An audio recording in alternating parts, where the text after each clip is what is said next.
साथियों, जब किसी परिवार में बच्चे को जन्म से ही ये सीखने को मिला हो कि हमें देश सेवा का कार्य करना चाहिए, तो आप सोच सकते हैं कि उस बालक के अंदर जो जज्बा होगा देश सेवा का, वो कितना जबरदस्त तरीके से उफान मार रहा होगा। तो ऐसे ही आज हमारे एक साथी से मैं आपकी मुलाकात करवाने जा रहा हूं, जिससे मुलाकात करके आपको भी बहुत अच्छा लगेगा। अभिजीत, आपका बहुत बहुत स्वागत है आज के इस इंटरव्यू में। Thank you very much. तो साथियों, आपके मन में भी एक बात आ रही होगी कि अभिजीत जो है वो जन्म से ही देश सेवा को लेकर के किस तरीके से कैसे प्रेरित रहे हैं, कैसा क्या माहौल इनको मिला। तो अभिजीत के बारे में मैं आप लोगों को शुरुआत में एक बार बता दूं कि अभी इन्होंने एमपीटीईटी का एग्जाम क्रैक किया है और रैंक भी इनकी बहुत अच्छी आई है। कितनी रैंक आई है वो अभी हम अभिजीत से ही पूछेंगे। साथियों, अभिजीत के जो पिताजी हैं उन्होंने फौज में काम किया, फौजी वो रहे। उसके बाद उन्होंने भारतीय रेल सेवा जो है, हमारी जो इंडियन रेलवे है, उसमें काम किया। तो जब किसी बच्चे ने बचपन से ही, जन्म से ही अपने पिता को देश सेवा के लिए कार्य करते हुए देखा हो, तो उस बालक में भी कहीं ना कहीं, उस बच्चे में भी कहीं ना कहीं इस तरह के गुण आ ही जाते हैं कि मैं भी देश के लिए कुछ ना कुछ करूंगा। तो अभिजीत अभी बताएंगे हमें कि वो शिक्षक बनने जा रहे हैं, उन्होंने पिताजी से क्या कुछ सीखा और वो आगे अब किस तरह से ज्वाइन करके बच्चों को कैसे पढ़ाने वाले हैं। तो अभिजीत जी, आपका बहुत बहुत स्वागत है। और आप अब हमें सबसे पहले तो यह बताने का काम कीजिए कि आपने कौन सा एग्जाम क्रैक किया है, कितनी आपकी रैंक आई है। सबसे पहले सभी को नमस्कार। मैंने अभी हाल ही में एमपीटीईटी जो एग्जाम हुआ था उसमें 141 रैंक लाया है और इसके साथ साथ और भी कई एग्जाम्स दिए हैं, लेकिन होपफुली क्या कहते हैं, टीचर बनना तो लगता है अब पास में ही है। और जैसा कि सर ने बताया कि कैसे पढ़ाएंगे, सर आज की सर जिस तरह से टाइम चल रहा है सर टेक्नोलॉजी का, स्पेशली 2 साल जिस तरह बच्चे घर पे ही बैठे रहे, तो सर एक चैलेंज है सभी टीचर्स के लिए जो एग्जिस्टिंग है और जो नए टीचर्स भी होने वाले हैं, किस तरह से एक स्मूथ एंट्रेंस हो एक स्कूल में। सर जिस तरह से करिकुलम आगे बढ़ाना है, तो सर स्कूल का जिस तरह भी एक्टिव पार्ट बन सकते हैं टीचर, सर उस तरह मैं भी बनना चाहूँगा। बिल्कुल, मतलब क्या आप आईसीटी वगैरह का काफी इस्तेमाल करेंगे कल को जब बच्चों को स्कूल में पढ़ाएंगे? ऑडियो विजुअल वगैरह का आप काफी इस्तेमाल करने वाले हैं बच्चों को पढ़ाते हुए, तकनीक के माध्यम से बेहतर समझ उनकी विकसित करने का काम करेंगे जी?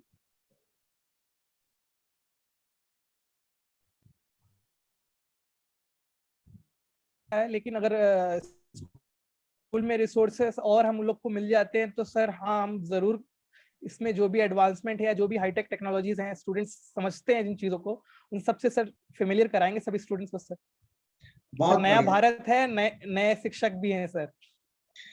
तो नहीं अभिजीत सोच जी, रहे। बचपन से ही आपने देखा कि आपके पिताजी जो है वो कैसे देश सेवा का कार्य करते आ रहे थे। कैसे आपको अपने पिताजी से प्रेरणा मिली और आप शिक्षा के क्षेत्र में क्यों आए? क्या वजह रही कि आपने सोचा कि मैं शिक्षक बनूं? सर सबसे पहले पिताजी से तो एक चीज हमेशा से सीखी है कि डेडिकेशन, और जिस तरह टाइम बीतता गया सर हमारे जीवन का, तो डेडिकेशन के साथ मैंने ये भी सीखा है कि टाइम हमेशा एक जैसा नहीं रहेगा।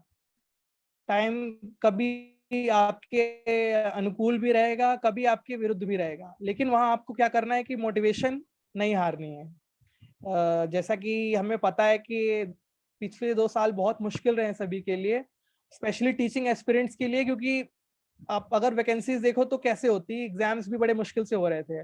तो वहां जो बच्चा कंसिस्टेंटली पढ़ता रह गया, अपने नोट्स पे फोकस किया, रिवीजन करता रहा, मॉक देता रहा, उसके लिए एक टाइम आ सकता था कि वो अपनी क्या कहते हैं मोटिवेशन तोड़ सकता था।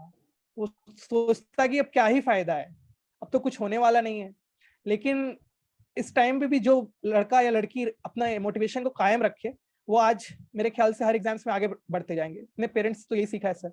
और जहां तक आपने दूसरा क्वेश्चन पूछा था कि शिक्षक ही क्यों, तो सर ग्रेजुएशन के बाद सर ज्यादा मुझे कुछ समझ नहीं आई, पिताजी ने सीधा बोला कि आप अगर कंफ्यूज्ड हो तो आप टीचिंग का रास्ता जरूर अपनाओ, कि अगर आप वहां टीचर नहीं बन पाओगे तो आप कुछ और कर नहीं पाओगे।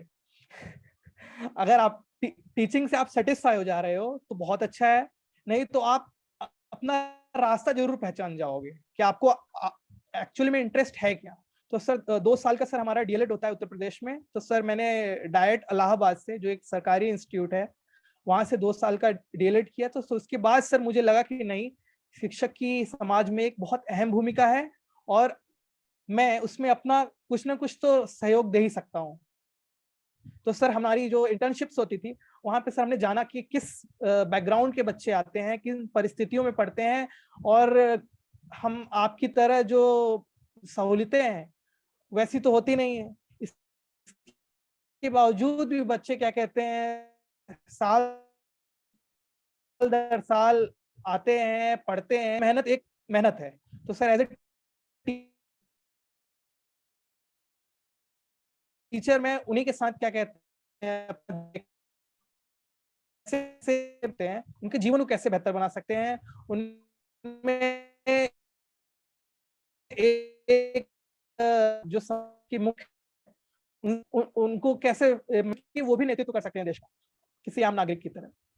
तो अभिजीत, आपकी जो शुरुआत रही हमारे साथ में, मेरे साथ में, बाकी टीचर्स के साथ में, बाइजू एग्जाम प्रेप के साथ में, वो शुरुआत कहाँ से होती है, किस तरह से होती है, उस जर्नी को लेकर के आप एक बार बताइए। और बाइजू एग्जाम प्रेप के साथ तैयारी करके आपका ओवरऑल एक्सपीरियंस कैसा रहा? सर एक्सपीरियंस तो बहुत ही अच्छा रहा। अगर मैं इन शॉर्ट बताना चाहूंगा, 2017 से ही सर हम, जो कि इसका पुराना नाम ग्रेडअप था सर, वहां से हम इस ग्रेडअप को फॉलो करते आए हैं सर। उसके बाद ग्रेडअप की एक पहल थी सर, सुपर क्लासेस करके। तो सर मैंने टीचिंग का सुपर कोर्स लिया था सर। उसमें एक बहुत अच्छी बात थी कि आपको एक ही जगह पे टीचिंग के रिलेटेड जितने भी एग्जाम्स हैं, एक स्ट्रक्चर्ड वे में, अगर आप कोई भी एक XYZ सब्जेक्ट मान रख के चल रहे हैं, सपोज हिंदी मान के चल रहे हैं, तो वहां पे संज्ञा है, संज्ञा की क्लास हुई, संज्ञा से रिलेटेड कोई भी आपके क्वेश्चंस हैं, क्वेश्चन कर लीजिए, डाउट पूछ लीजिए। तो आप स्टेप बाय स्टेप हर एक सब्जेक्ट में बढ़ते जाते हो, और नॉट जस्ट कि एक एग्जाम के लिए बढ़ते हो, ओवरऑल जितने भी एग्जाम्स हैं आपका जो दायरा है वो लिमिटेड नहीं होता है। फॉर एग्जाम्पल अगर मैं अपनी ग्रेडअप की, अगर जो मेरी और ग्रेडअप की साझेदारी की बात करूंगा तो अच्छी रही, लेकिन उसका कोई डायरेक्ट रिजल्ट नहीं आया।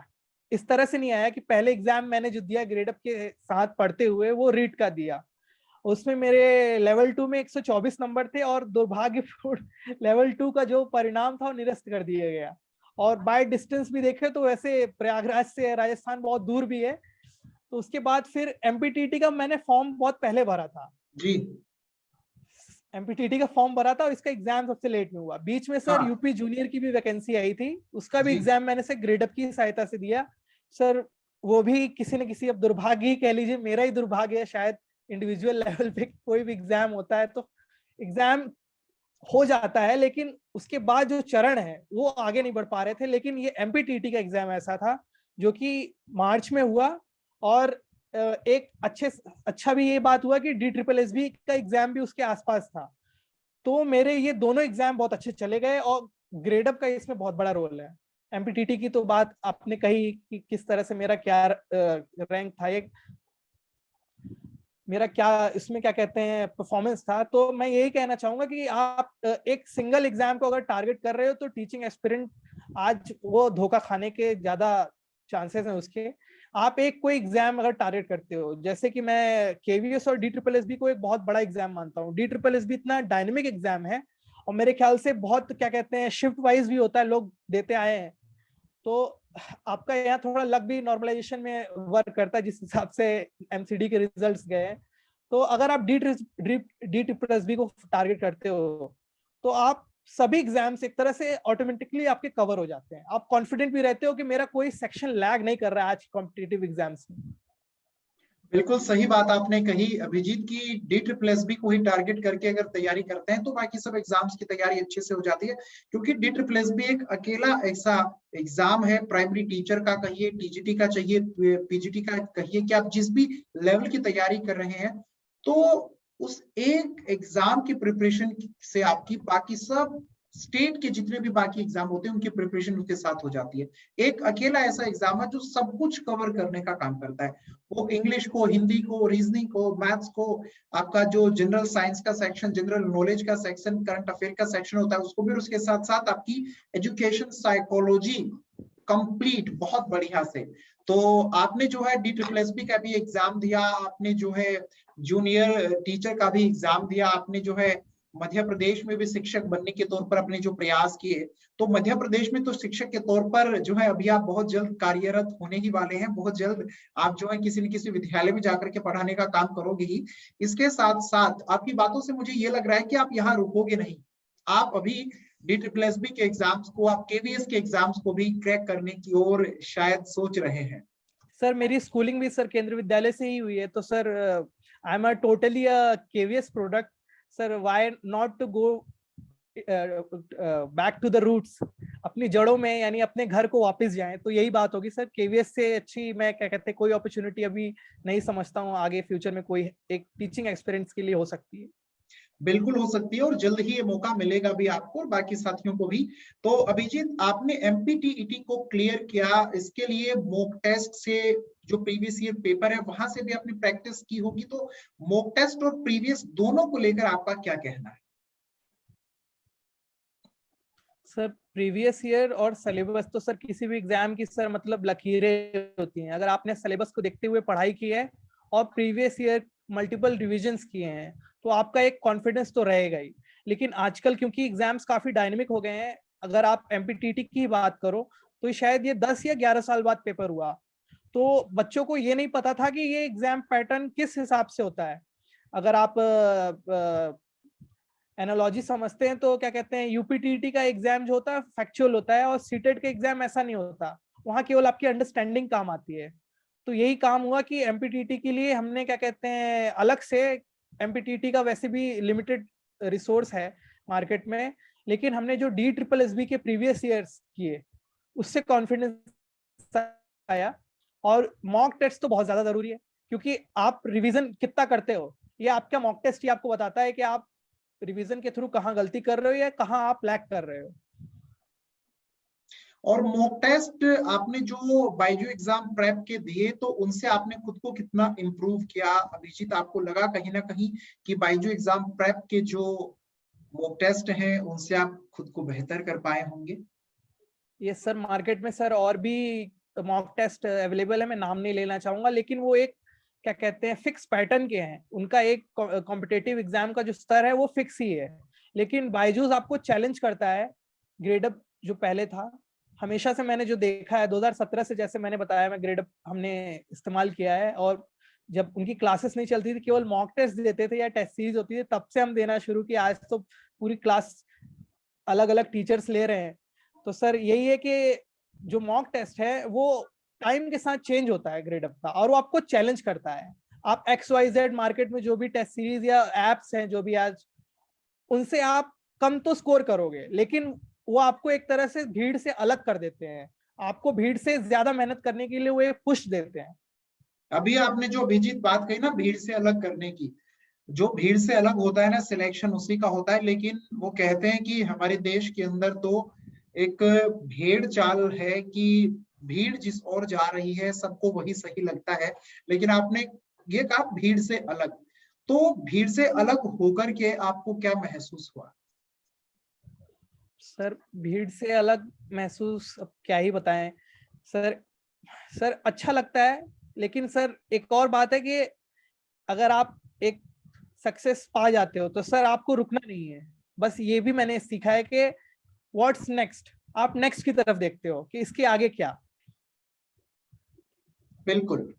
तो अभिजीत जी, अब जो बाकी साथी हमारे टीचिंग एग्जाम्स की तैयारी कर रहे हैं उनको आपका क्या संदेश रहेगा? किस चीज का वो ख्याल रखें, ध्यान रखें, और कैसे वो अपनी तैयारी को बेहतर बना सकते हैं?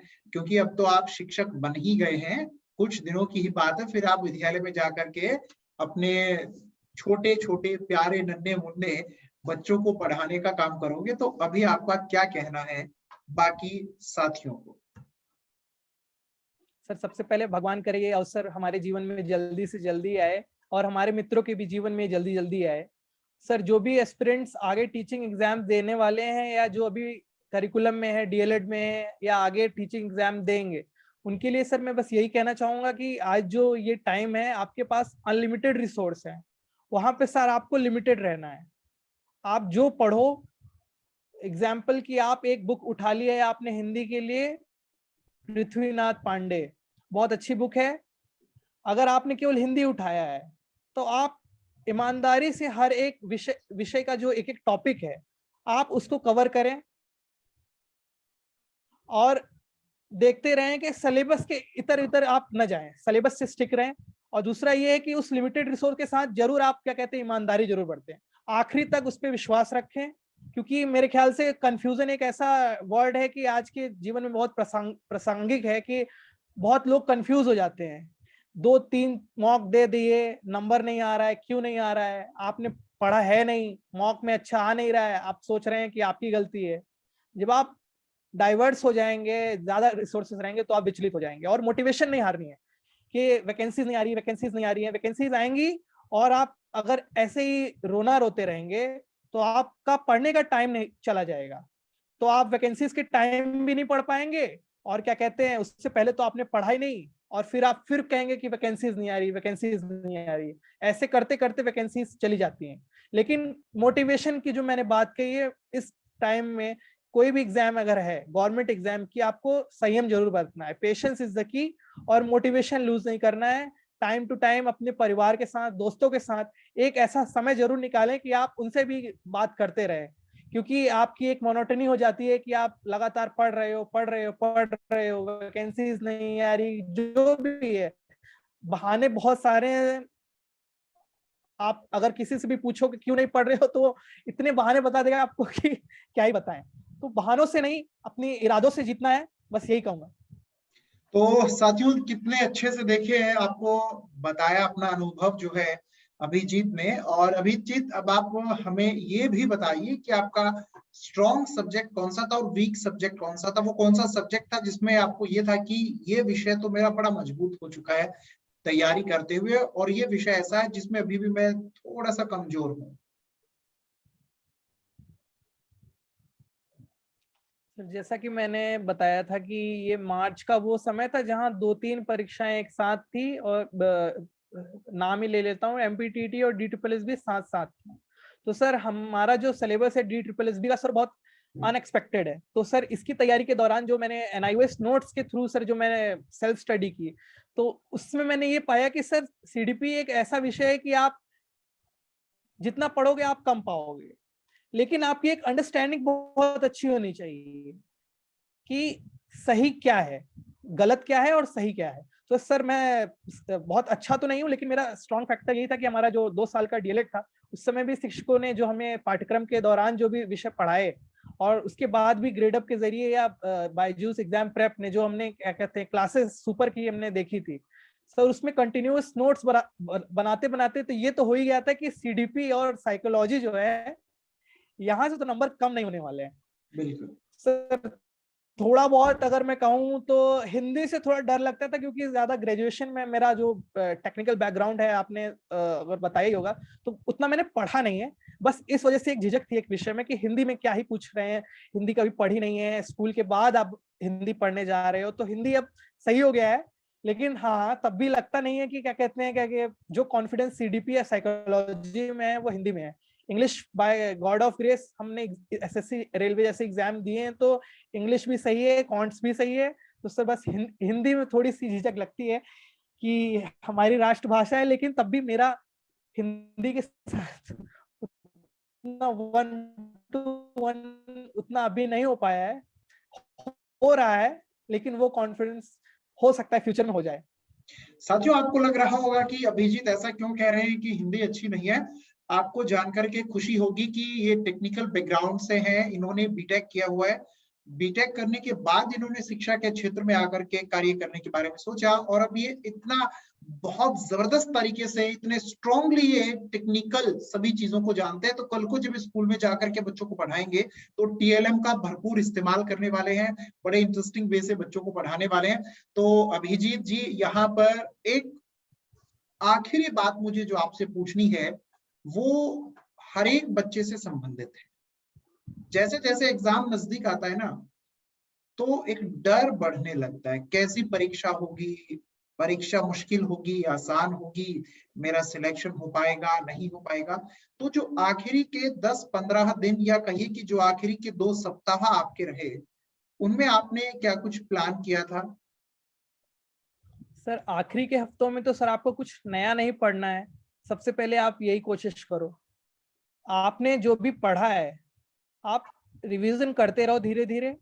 अगर आपसे रिवीजन भी नहीं हो रहा है तो आप मल्टीपल टाइम्स मॉक दीजिए। आपने एक मॉक दिया, आपके मार्क्स कुछ आए हैं, आपने दूसरा मॉक दिया, हो सकता है आपके मार्क्स कम हो या ज्यादा हो, लेकिन अगर आपने तीसरा, चौथा, पांचवा मॉक दिया है तो आप समझ जाएंगे कि आपकी गलती कहाँ हो रही है। जो आपने पढ़ा हुआ है उस पढ़े हुए को रिवाइज करिए, फिर मॉक दीजिए। आप 10वें 11वें मॉक तक मेरे ख्याल से आप इतने कॉन्फिडेंट हो जाएंगे कि डर का तो माहौल मेरे ख्याल से एक इंडिविजुअल के एग्जाम के प्रिपरेशन के दौरान आखिरी समय में गायब हिस्सा ही हो जाएगा। साथियों देखिए कितने अच्छे से यहाँ पर अभिजीत ने अपने अनुभव जो है मुझ तक, आप तक पहुंचाने का काम किया इस इंटरव्यू के माध्यम से। और उन्होंने भी इस इंटरव्यू के अंत में बहुत बढ़िया से ये कहा है कि अभ्यास लगातार करते रहना है, और जब एग्जामिनेशन हॉल में बैठकर के आप अपनी परीक्षा दे रहे होंगे उस वक्त इतना अभ्यास करके आप वहां पर पहुंचे होंगे कि किसी भी तरह का कोई भी भय, कोई भी डर आपको नहीं होगा, और बहुत अच्छे से आप अपने एग्जाम को क्रैक करके सिलेक्शन लेने का काम करेंगे। तो साथियों, हमें उम्मीद है कि बहुत जल्द अभिजीत विद्यालय में पहुंचेंगे, जल्द ही इनका ज्वाइनिंग लेटर आए, और जिस विद्यालय में जाकर के ये पढ़ाने का काम कर रहे हो, मैं वहां पर उस विद्यालय में जाऊं और वहां पर फिर से इनका एक इंटरव्यू करूं, जिन बच्चों को ये पढ़ाते हैं उन बच्चों के साथ में ही। तो अभिजीत जी, फिर आपसे मुलाकात होगी, और यूं ही आप लगातार अपने विचार, अपने अनुभव हमारे साथ साझा करते रहिएगा। बहुत बहुत धन्यवाद सर, सौभाग्य मेरा है सर, आपका हमेशा से स्वागत है।